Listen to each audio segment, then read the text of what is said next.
गोविंद ओम ओम गोपाल ओम ओम ओम ओम ओम ओम ओम ओम ओम।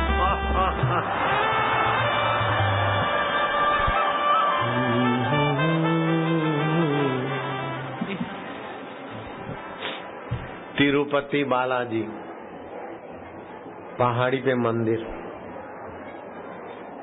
पुजारी सुबह होता तो जाता और शाम को जल्दी उतर के आता। चोर लुटेरों का भय रहता था शुरू में। फिर रामानुजाचार्य ने अपने शिष्य अनंत को बोला कि तुम वहां रहो। वो अपना छोटा सा मकान बनाकर वहीं रहा।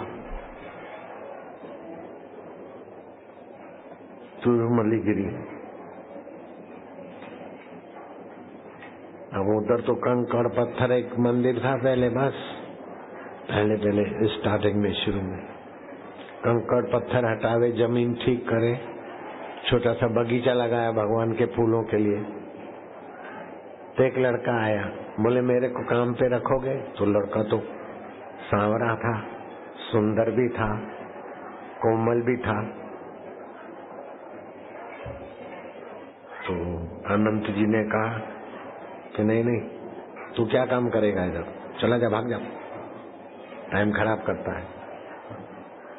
फिर दूसरे दिन आया, उनकी पत्नी को बोलता है कि देखो मेरे को कुछ भी दोगे तो मैं ले लूंगा, कोई भी काम बोलोगे तो मैं करूंगा, लेकिन काम पे रखो ना। माता जी मैं छुप के सेवा करूंगा, उनको नहीं बताना, आपका पति मेरे को डांटेगा, मना करता है, मेरे को कोमल मानता है, लेकिन मैं काम करूंगा। माई ने कहा अच्छा ठीक है, लो पौधा लगाओ, पानी भर के आओ, बाल्टी में डालो। कुछ दिन तो रहा, लेकिन एक दिन अनंत की नजर पड़ गई, रामानुजाचार्य का शिष्य। क्यों आया? पत्थर उठाया, उसके सिर पे मारा, तो उसको तो रक्त बह गया, लड़के को खून। इतने में क्या हुआ कि भगवान तिरुपति की पूजा करने वाले ने देखा कि तिरुपति भगवान के सिर पर से खून निकल रहा है। अब क्या करें? तो अनंत मुख्य पुजारी था कि भगवान के सिर पर से खून की धार निकल रही है। तो दर्शन करने एक बच्चा था, बोले कपूर लगा दो, कपूर लगा दो। तो भगवान के सिर पर कपूर मल दिया, तो खून बंद हो गया। अनंत जी को पता चल गया कि वो लड़का जो था ना, साक्षात तिरुपति जी थे, बालक होकर सेवा करने आए थे। मैं उनको पहचाना नहीं। तो भगवान की भक्ति भक्त को बोलना नहीं पड़ता और भगवान वश हो जाता। खड़ा उठा के लाओ, कृष्ण खड़ा उठा के लाते चप्पल। मेरा तौलिया ले आओ, मेरा लोटा ले आओ, ये उधर रख दो। राम भी करते, कृष्ण भी करते, भगवत स्वरूप लीलाशाह बापू भी करते। माँ को, बाप को, भक्तों को स्नेह करके उनकी सेवा करते। भगवान का स्वभाव कैसा है? भक्त वत्सल है, प्राणी मात्र के सुहृद है, बिना स्वार्थ के दूसरे का मंगल करने में उनको आनंद आता है। उमा राम स्वभाव जी जाना। बहनों ने હું રેલગાડીમાં ફરીને પછી દર્શન કરાવું તો બહુ મજા આવે હો। सभी लोग च्युत हो जाते अपने पद से, अपने शरीर से, लेकिन भगवान जो के त्यों रहते हैं। गोविंद, गोमाना इंद्रियां, इंद्रियों के द्वारा भगवान की सत्ता विचरण करती। जय श्री कृष्ण। હવે હું આવું છું થોડો બહાર। रेलगाड़ी शत्रुघ्न आदि की विवाह क्रिया संपन्न हुई। तब कौशल्या और दशरथ चर्चा कर रहे थे। कौशल्या जी ने कहा कि आपको जनक राजा का कैसा लगा व्यवहार? बोले क्या बताएं, बड़े भले मानुष थे, आदि। उन्होंने आपको क्या दिया?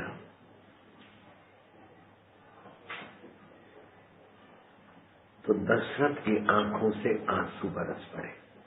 कौशल्या सावधान हो गई। पतिदेव, मेरे पूछने में अवज्ञा हो गई हो तो क्षमा करें। कन्यायती तो बहुत हो गया, जवेरात या धन संपदा की हमें क्या आवश्यकता है। उन्होंने भले बाहर से कुछ भी नहीं दिया, लेकिन चाहे अपने पाली पोषी कन्या हृदय का टुकड़ा दे दिया। नाथ क्षमा करें। लेकिन दशरथ के आंसू टप टप टप टप।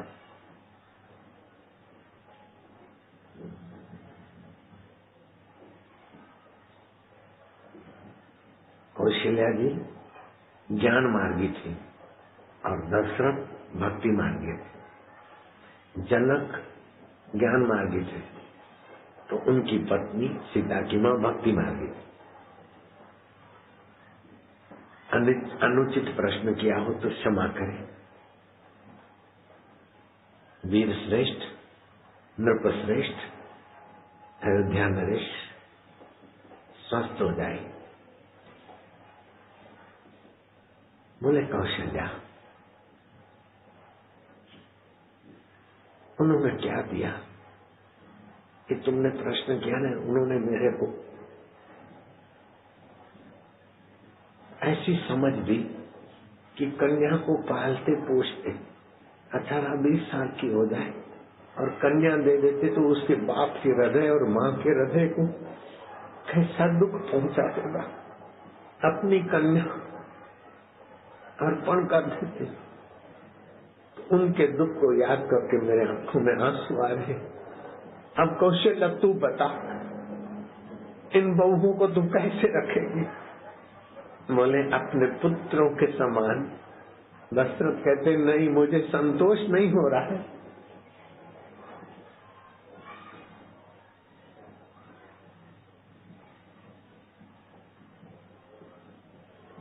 बोले अपनी पलकों के समान। दशरथ कहते नहीं। कौशल्या समझ गई, अपनी आंखों के तारे के समान रखूंगा। आंखों पे कुछ आता है तो पलकें आगे आ जाती, आंखों को बचाने के लिए। हाँ कौशल्या, इन बच्चियों को, बहुओं को ऐसा रखना कि जैसे पलके आंखों की सुरक्षा में रहे, हाथ आंखों की सुरक्षा में। ऐसे इन बच्चियों को रखेगी ना तो मुझे संतोष होगा। मैं जानता हूं कि कन्या के पिता और माता से क्या गुजरती होगी। काश तुमको भगवान ने कन्या दी होती तो हमें अनुभव होता। इसलिए मेरे आंसू बह रहे, भक्ति भाव वाले। दुनिया जानती है अयोध्या में बड़ा हादसा हुआ, भयंकर हादसा हुआ। धरती पर शायद ऐसा कहीं हादसा हुआ होगा। राम राज्य की खुशियां मन रही है, शहनाइयां बज रही है, याज्ञिक यज्ञ कर रहे हैं, सीता जी मंगल मना रही, उत्सव पूजा में सम्मिलित। राम जी अपने अपने राज्य अभिषेक की तैयारी में लगे। कौशल्या भी अपना उत्सव में बांध। एकाएक राम राज्य की जगह राम वनवास हुआ, लेकिन किसी सासू ने किसी बहू को उल्हाना तक नहीं दिया। किसी बहू ने कई को उल्हाना तक नहीं दिया। किसी कई की दो दूसरी जो रानियां थी दशरथ, उल्हाना नहीं दिया। दशरथ के ऊपर वशिष्ठ जी की कृपा थी और दशरथ ने कुटुंब ऐसा बना रखा था कि इतना बड़ा हादसा होने पर भी कुटुंब में विद्रोह नहीं हुआ, उपद्रव नहीं हुआ, कौटुंबिक अशांति नहीं हुई। हाँ, दशरथ को भावनात्मक अशांति हुई, कौशल्या को राम विरह का भक्ति भाव का दुख हुआ। लेकिन कई ऐसी है, अथवा सीता कहती कि भरत के कारण हमारे पति को वनवास मिला। नहीं, इतनी घुल मिल गई थी बहू में परिवार के साथ, जैसे शक्कर दूध में घुल मिल जाती। नहीं, शरबत दूध में घुल मिल जाता है।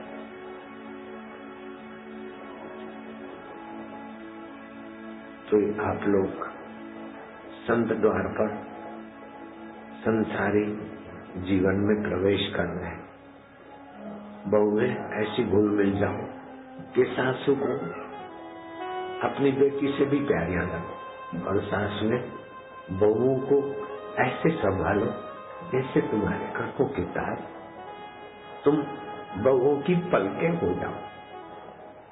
पराई जाई आई, माता पिता सहेली सखा सारा छोड़कर, तो उनको आपका घर आपका न लगे, उनको अपना घर लगे। बहुओं को सासुओं का घर न लगे, बहुओं को अपना घर लगे। पति को ऐसा रहना चाहिए कि माँ के दिल में चोट न लगे कि पत्नी का हो गया है, और बहू को ऐसा लगना चाहिए कि सासू को ये चोट न लगे कि मेरा बेटा छीन लिया है। नहीं, बहू कभी भी सासू की निंदा पति को न सुनाना बेटे, क्योंकि वो सासू है, तुम्हारे पति की माँ, उससे क्या क्या बीती तभी तुम्हारे पति का जन्म हुआ। और तुम्हारे पति की जन्मदात्री, उस जन्मदात्री ने तुम्हारे पति को दूध पिलाया, तुम्हारे पति ने उस जन्मदात्री से अपना शरीर बनाया। भूल कर दी, पति की जन्मदात्री के दिल को ठेस मत पहुंचाना बेटी। वो है 2, 5, 10 साल की मेहमान होगी, उसके दिल को ठेस पहुंचाकर तुम आने वाला भविष्य अपना बिगाड़ना नहीं, उसके दिल को तसल्ली देकर आने वाला भविष्य उज्जवल करना। जितनी सहन शक्ति होगी, उदारता होगी, उतना तुम्हारा उज्जवल भविष्य होगा। सासू के खिलाफ पति को भड़काना, पति की और अपनी तबाही करना। इसलिए दुल्हा अपने माँ की निंदा न सुने, पाप लगता है, और दुल्हन अपनी सासू की निंदा पति को न सुने, अपना बड़ा दिल रखना बेटे। सासू चाहे कैसी भी हो, लेकिन पति की तो मां है, और मेरे पति की धात्री, पति ने दूध दिया। पति अगर मां के खिलाफ थोड़ा भी सुनेगा सोचेगा तो उसका पुण्य और प्रभाव नाश हो जाएगा। एक बहू शादी करके गई, उसका पति बड़ा शैतान था। ननद ने कहा कि अब भाभी तेरे को पता चलेगा, मेरा भाई तो इतना बदमाश है कि कई बदमाश भी उससे डरते हैं, पूछ के देखो तुम्हारी सासू को। माँ अरे बोले, वो चुगू तो चुगू क्या, चोर बदमाश भी कुछ नहीं उसके आगे, अभी बहू तेरे को पता चलेगा, हम आ गई है, अब तेरे को पता चलेगा। माँ की तो झोली में रही, बाप की झोली में रही। हाँ, मेरे जुगू बेटे की तो पत्नी बनी है, बात बात में कुछ का कुछ सुनाएगा तेरे, और वो तो मारने में भी बड़ा शैतान। ऐसा करके बहू को ननद ने और सासू ने खूब सुनाई, तेरा पति ऐसा है ऐसा है, लेकिन उसके चेहरे पर न भय न शिकन। क्यों, तुझे डर नहीं लगता? तू कुछ बोलते नहीं? बोले ननद जी माफ करना, तुम तो 2 दिन की मेहमान हो, तुम तो चली जाओगी अपने घर, और सासू जी आप भी क्षमा करना, आप भी 2 साल 5 साल की मेहमान हो, मुझे इनसे जिंदगी गुजारना है, मैं इनकी निंदा को सच्चा मानकर अभी से अपने दिल को कुंठित क्यों करूंगी? कैसे भी है, मेरे लिए पति परमात्मा है, परमात्मा साथ देगा मुझे, और पति के हृदय का परमात्मा भी मुझ पर खुश होगा। क्या कन्याओं को सीख मिलती थी, डिवोर्स ये वो। हमारे यहाँ शादी किए हुए दुल्हा दुल्हन के जीवन में बहुत कुछ देखने को सीखने को मिलता है। घंटों भर इंतजार करते हैं, सादगी से शादी विवाह करते हैं, और फिर शादी विवाह करके बोलते हैं हमको ब्रह्मचर्य व्रत दो। ये बापू के यहाँ शादी करने वालों की ऊंचाइयां नारायण। और फिर मैं भी कहता हूँ शादी वादी कराई तो मेरे को भी दक्षिणा दो। क्या, जितने भी बच्चे होते हैं, एक तेरा एक मेरा, एक तेरा एक मेरा, 4 श्वास। ऐसे पवित्र आत्माओं के बच्चे तो संस्था को संभालेंगे, चलाएंगे। नारायण हरि। जो शादी विवाह कराते हैं उनको एक विभाग शिशु विहार भी खोलो, सब व्यवस्था आश्रम करेगा। जिनको अपने शिशु आश्रम में महान आत्मा बनाना है तो उन शिशुओं को भी आश्रम संभालेगा। कभी भी अबॉर्शन गर्भपात सोचना भी पाप। नारायण नारायण नारायण ओम ओम ओम। हरि ओम। अभी दूल्हा दुल्हन सत्संगियों के तरफ मुंह घुमाकर हाथ जोड़ना और सत्संगी इनके लिए शुभकामना करना, इनका मंगल हो। सिर झुकाओ बेटे, आशीर्वाद लो। ऐसे बाराती नहीं मिलते। लाखों रुपए की मजलिस करने से भी ऐसे पवित्र बारातियों की दुआ नहीं मिलती जो आज तुमको मिल रही है। हरिओम। भगवान करे भगवान में मन लगे, बस इधर को हरिओम हरिओम। ऐसी शादी कन्या तेरी मम्मियों की नहीं हुई होगी, और ऐसी शादी वह राजा तुम्हारे पप्पाओं की नहीं हुई, तुम्हारे बापू की भी ऐसी नहीं हुई थी। तुम हमारे से भी ज्यादा फायदा है। मेरी शादी ऐसे सत्संग में होता था, उसी समय उसको मेरी माँ की बहू को बोलता जाके बैठ सत्संग में, और मैं ये सब उतार के सत्संग में बाबा जी उसी समय बन जाता। ऐसी मिलती तो है, फिर भी तुम भाग्यशाली। हरिओम हरिओम। बैठ बैठ। हरिओम हरिओम हरिओम। मर सेव करते हैं, ऐसे जीप तालू में लगाकर जो सोचोगे ना वो सेव हो जाएगा, याद रह जाएगा।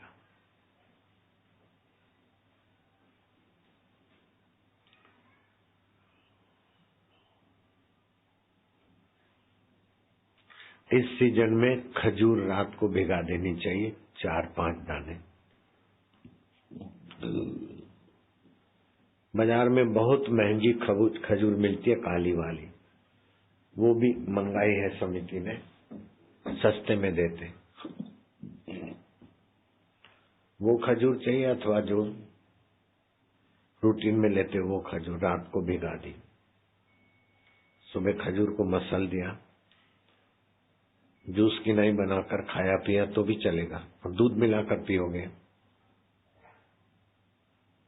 तो पेट साफ रहेगा। बाथरूम पेशाब की तकलीफ होगी तो ठीक हो जाए। वायु की तकलीफ, पित्त की, 132 प्रकार की बीमारियों को 3 में गिना जाता है, वात पित्त और कफ। ये तीनों को नियंत्रित करती है। ये तुरंत शक्ति देती है, स्फूर्ति देती है।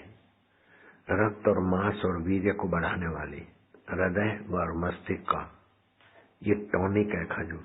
अभी मैं दूध और खजूर खा के आया हूँ, लेकिन रसोईया बड़ा चालाक है। देर हो गई तो 2 रोटियां मिलाया, मैंने उसको भी बापू बनाने के लिए सेट कर दिया है। अब नाश्ता और भोजन दोनों हो गया। कब्जियत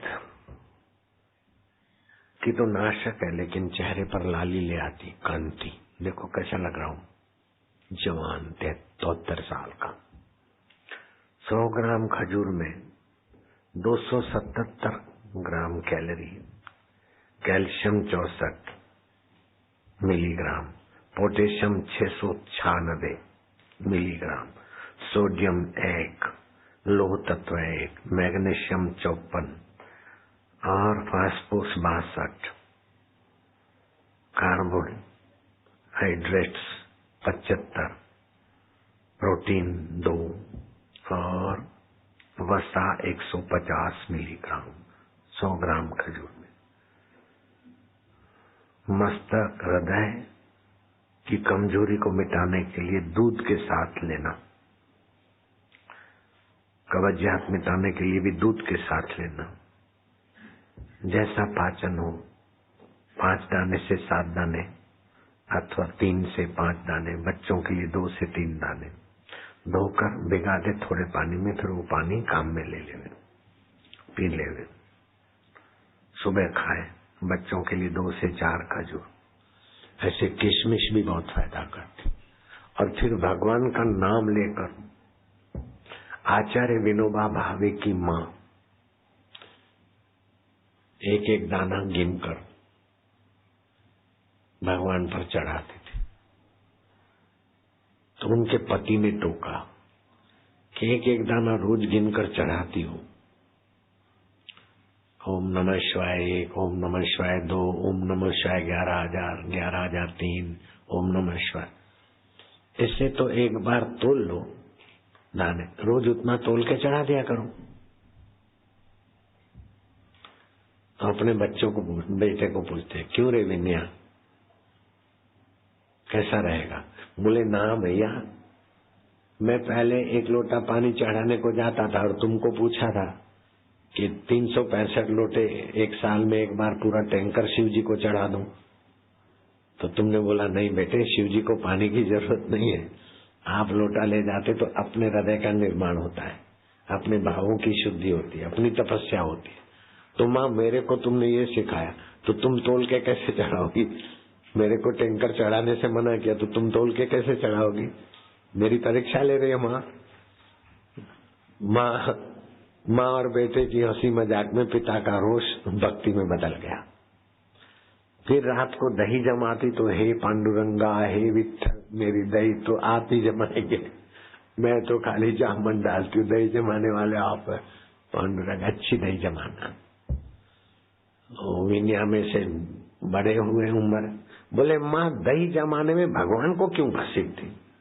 दूध में दही डाल दे तो जामन हो गया, दही बन जाएगा। अरे बोले विनया तुझे पता नहीं, विनोबा भावे उनकी माँ बोलती, विनया तुझे पता नहीं, दूध में जामन डालने से दही बनेगा, ये विधान भी भगवान का है।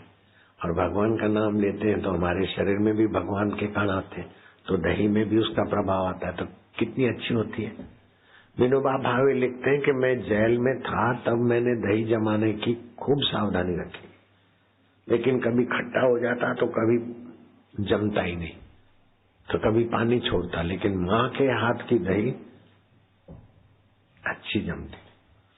आपके लिए मैं बापू हूँ, लेकिन मेरी माँ बड़ी उम्र की हो गई, मैं बड़ा प्रसिद्ध बापू हो गया, तो भी माँ को बोलता था कि माँ तुम्हारे हाथ की रोटी बहुत अच्छी लगती। नहीं तो मेरे लिए रोटियां बनाने वालों की तो कमी नहीं थी, बुढ़िया माँ थी, उनके हाथ की सेवा लेना अच्छा भी नहीं लगता था, लेकिन मैं बोलता था रोटी तो तुम बना दो, ज्वार की रोटी बनाती। उनके रोटी बनाने में अपना सद्भाव होता। ऐसे बच्चों को फास्ट फूड खिला दिया, डबल रोटी खिला दिया, बच्चों की तंदुरुस्ती और भावना तुच्छ होती। अपने हाथ से ही बच्चों को खिलाना पिलाना चाहिए। जो लोग बाहर स्टॉल इधर उधर खाते हैं वो भक्ति की महिमा नहीं जानते। छोटे मोटे स्टॉल लग जाते कमाई के लिए, 70-70, 80-80 हजार रुपया तो किराया भरते हैं बाहर स्टॉल वाले, जिसकी जमीन है उनको देते, तो तुम्हारे से कितना लेते होंगे। इसलिए जरा अपनी जेब की भी सुरक्षा करना। बाजार खजूर बाजार में सादी खजूर भी 90 रुपए 100 रुपए मिलती है, अपने यहाँ 60 रुपए। और दूसरी जो भारी खजूर है काली काली, वो भी आज इधर आई है, जो चाहिए।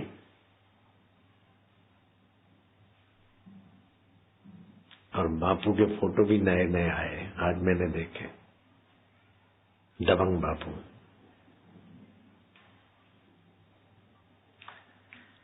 नारायण हरि हरि ओम हरि।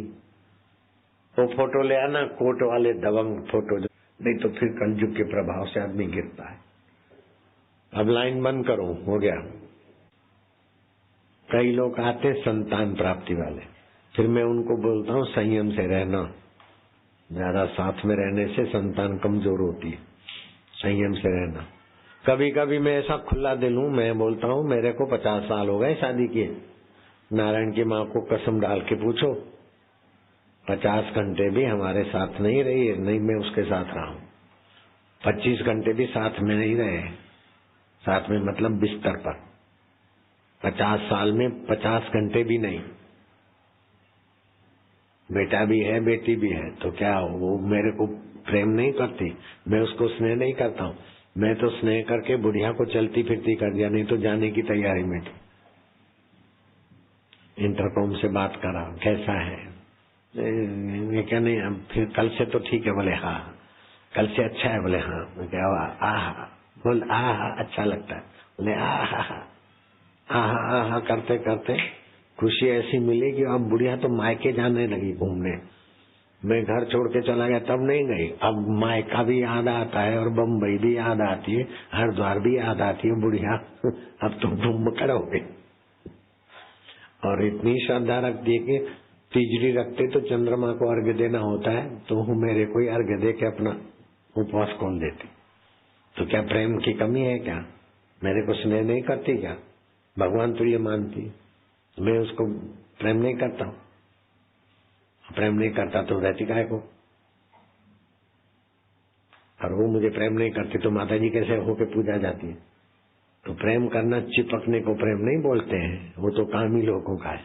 प्रेम है पत्नी की तंदुरुस्ती अच्छी रहे, पति का आकर्षण बना रहे। मासिक धर्म में पति को अपने हाथ का भोजन नहीं कराए।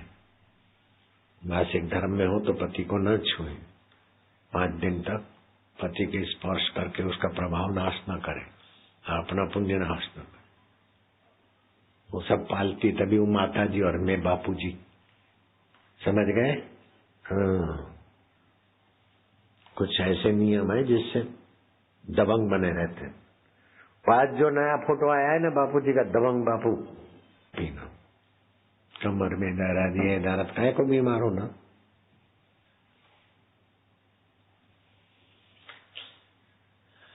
आंवला भी एक रसायन है। आंवले में अभी आंवला अदरक बना है, आप ले लेना, इनको दे देना शिवा, आंवला अदरक का बोतल पीना, भूख भी लगेगी। हाँ, सप्त धातु में 5 धातु तो आंवला ही बना लेता है। आंवला अदरक शरबत। दूसरा, आंवले का रस सिर पे लगा दिया तो बालों की जड़ें मजबूत होगी, जल्दी बाल झड़ेंगे नहीं। और 10 ग्राम आंवले का रस, 10 ग्राम मिश्री का पाउडर, 10 ग्राम घी सुबह सुबह पिए तो बूढ़ा भी जवान हो जाए। मैंने अभी इस सीजन में 1-2 बार किया है। कैसा लगता हूँ? अभी कुछ दिन पीऊंगा फिर। आंवला, घी और शक्कर, ठीक है, लेकिन डायबिटीज हो तो नहीं। मैंने एक आयुर्वेदिक शास्त्र में पढ़ा, किताब में सुना, हरड़ा बरड़ा आंवला मिश्री घी संग खाए, हाथी दाबे बगल में 3 कोस ले जाए। मेरा क्या बड़ा ताकत वाला चीज है। आगे पढ़ो। मैं पढ़ता नहीं हूँ, कोई पढ़ता है मैं सुन लेता हूँ बस। मैं लिखता भी नहीं हूँ, लिखवा देता हूँ। लिखना पढ़ना बच्चों का काम, ऐसे ही। तो आगे पढ़ो तो बोले, हरड़ा वरड़ा आंवला शहद संग खाए, हाथी दाबे कोख में 5 कोस ले जाए। उसमें तो 3 कोस घी और मिश्री के साथ हरड़ा वरड़ा आंवला, मतलब त्रिफला। त्रिफला क्या होता है? 1 हिस्सा अरड़, 2 हिस्से बरड़ और 3 हिस्से आंवला, तब होता है त्रिफला। तो त्रिफला गर्मी को तो हरता है, लेकिन त्रिफला शहद के साथ खाए, हाथी दाबे कोख में 5 कोस ले जाए। अब मैं क्या, अब सबको हरड़ा बरड़ा आंवला शहद संग खाए, हाथी दाबे कोख में 5 कोस ले जाए सुनाता रहूंगा? फिर वो सब बेचारे ढूंढते रहेंगे तो पसारियों की चांदी हो जाएगी। मैं खजूर के लिए बोला तो इस साल खजूर का भाव बढ़ गया, किशमिश के लिए बोला तो किशमिश का भाव बढ़ गया। मैं करूं तो करूं क्या? नहीं बोलता हूं तो साधक कोरे रह जाते, बोलता हूं तो सब लोग खरीदते, तो दाम बढ़ जाते। इसलिए पहली बार बोलने के पहले खरीदा तो 140 में किशमिश ली, फिर बोलने का असर पड़ा तो फिर 160 हो गई, अभी 200 हो गई। वैरायटी अलग अलग। शंख पे बोला, अभी हरिद्वार वाले बोलते पंडे, बाबू तुम रुद्राक्ष पे बोलो। मैं क्या, मैं ऐसी गलती नहीं करूंगा। रुद्राक्ष तो फैक्ट्री में बनती है आजकल, एक मुट्ठी 2 पैसे की पड़े और 25,000 में से 500 रुपए में भी दे देवे, हमारे साधक फंस जाए। अभी बाहर भी रुद्राक्ष बिकती है, तो कई रुद्राक्ष नकली स्टॉल वाले। मैं कहा को अपने भक्तों को और दूसरों को ठगी में डालूं। मैंने कभी नहीं बोला रुद्राक्ष की महिमा, रुद्राक्ष से ये फायदे होते, ये फायदे होते, लेकिन पीवीसी की बनती है रुद्राक्ष, पीवीसी के पाइप बनते हैं ना, ऐसे पीवीसी की रुद्राक्ष भी बन जाती है। पेड़ वाली रुद्राक्ष, और वो भी विश्वासु। ऐसे तुलसी पे भी मैं नहीं बोलता। लकड़ी में, साधारण लकड़ी में से भी वो तुलसी की माला मैंने अपने बगीचे चालू कर दी। जहां मैं रहता हूँ वहां तुलसी के बीज से औषधि बनती और तुलसी की लकड़ी से माला बनती। ऐसी माला मैं पहनता हूँ, मेरे साधकों को भी मिलती। अपने आश्रम के स्टॉल पर ही असली तुलसी मिलती, बाकी जो भी मिलती होगी भगवान जाने। दिखा दो एक एक फोटो दिखा दो। कैसा दबंग बाबू, दिखा दो एक एक पकड़ के दिखा के आओ। दिखाने नहीं जा सकता है, जा नहीं सकता है।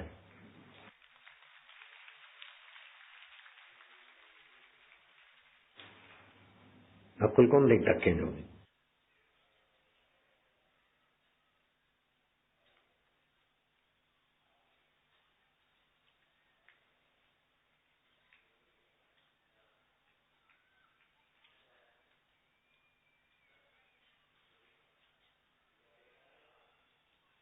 मेरा में देख रहा है ना, उसमें दूसरा देखा, तीसरा देखा।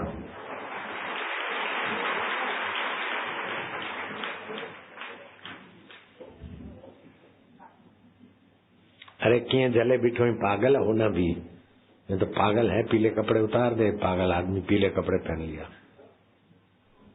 अरे उधर ओ बब्बू, कैमरा के सामने, बस हो गया। ए बुद्धू, कैमरा के आगे जा। है कैमरा घुमाता नहीं रे।